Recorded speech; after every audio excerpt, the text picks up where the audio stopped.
আজকের দিনটি আমার কাছে খুবই স্পেশাল, কারণ আজকে বন্ধুরা আমাদের বাড়িতে আছে। এই প্রথম ওরা আমাদের বাড়িতে আসলো। অনেক দিন থেকে আসবে আসবে করেও তাদের সময় হচ্ছিল না আসার জন্য। অবশেষে আজ সময় বের করে ওরা 3জন আছে আমাদের বাড়িতে আসলো।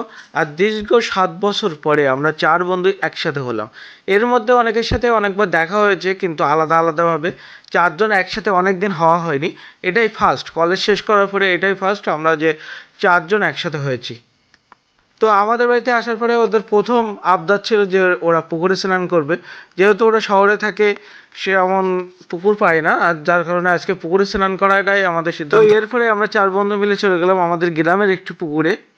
গরমের সময় পুকুরে স্নান করতে কার না ভালো লাগে, তাছাড়া পুকুরের জলটি ঠান্ডাও ছিল। আর পুকুরটা মোটামুটি বড়ই ছিল, যা ওদের কাছে ভালোই লেগেছে মনে হলো।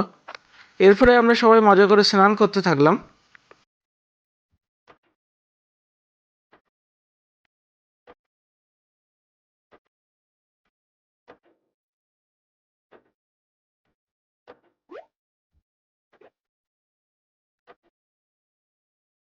এরপর বাড়ি এসে আমাদের খাওয়া দাওয়া পর্ব শুরু হলো। যেহেতু ওরা প্রথমবার এসেছে, মা নিজের হাতে করে অনেক কিছু রান্না করেছিল। এতদিন পর দেখা হওয়ার কারণে আমরা খেতে খেতে অনেক রকম গল্প করছিলাম। আর এর মধ্যে কি হলো আপনারা নিজেরাই দেখুন। কে বা তোর আইব্রো বাত ভালো করে খা। আচ্ছা ভালো হয় না বাড়িতেও নাকি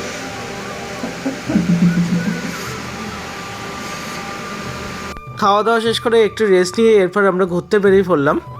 তো প্রথমে এসেছিলাম আমাদের এখানে যে বনবিবির বটতলা আছে সেখানে।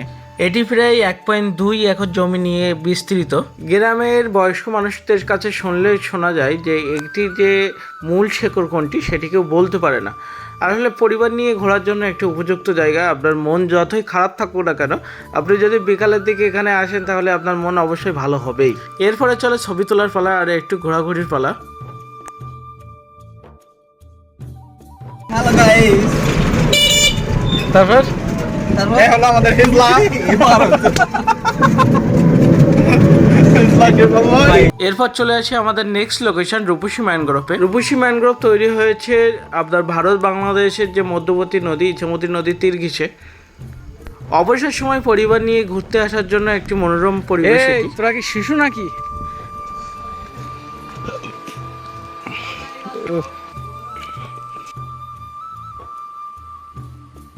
এবার সিনেমাটিক শটের মাধ্যমে আমাদের সাথে আপনারাও পার্কটি একটু ঘুরে দেখুন।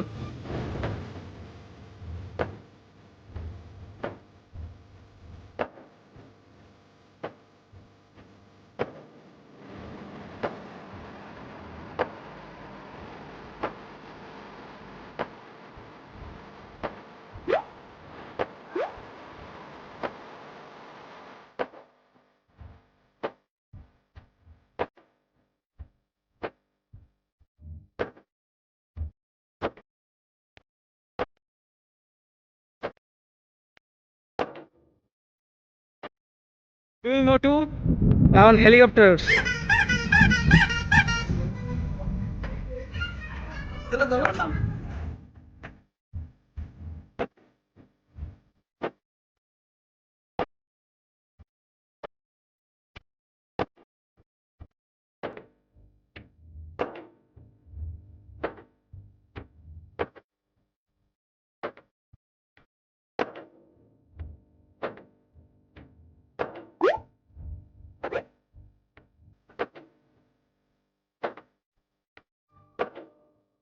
আজকের ভিডিও এ পর্যন্ত। দেখা হবে পরবর্তী কোনো ভিডিওতে।